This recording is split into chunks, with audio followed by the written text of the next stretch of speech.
The night stretched out like an abyss, swallowing the feeble glow of my headlights as I navigated the desolate highway. Rain slashed against the windshield, distorting the already murky landscape. I gripped the steering wheel tightly, my knuckles turning white with tension. The GPS on my dashboard blinked erratically, unable to find a signal in this remote stretch of road. I cursed under my breath, regretting ever taking this shortcut through the backwoods. The rain intensified, drumming against the car roof like ghostly fingers. Visibility plummeted, reducing the world outside to a blur of shadows and shifting silhouettes. I squinted through the gloom, straining to make out any landmarks, but all I saw were trees looming like specters on either side of the road. A sense of unease crept over me, prickling the hairs on the back of my neck. I tried to shake it off, blaming it on my overactive imagination, but the feeling persisted, gnawing at the edges of my sanity. Suddenly, the headlights flickered, casting the road ahead into darkness for a split second before flickering back to life. My heart pounded in my chest as I fought to keep the car steady.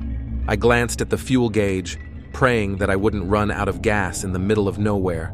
Miles passed in agonizing silence, broken only by the rhythmic beat of rain against the roof.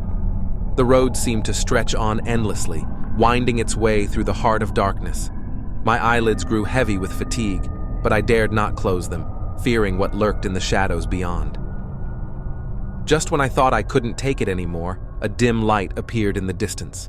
Relief flooded through me as I realized it was a roadside diner, its neon sign flickering weakly in the storm. I veered off the highway and into the parking lot, the gravel crunching beneath the tires. The diner looked deserted, its windows fogged up and its door hanging slightly ajar. Ignoring the warning bells ringing in my mind, I stepped out of the car and hurried inside, eager to escape the oppressive darkness. The interior was dimly lit, casting long shadows across the linoleum floor. A bell jingled overhead as I pushed open the door, announcing my arrival to an empty room.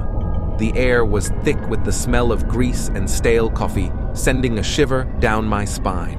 "Hello?" I called out, my voice echoing in the silence. There was no response, only the sound of my own footsteps as I crossed the room to the counter.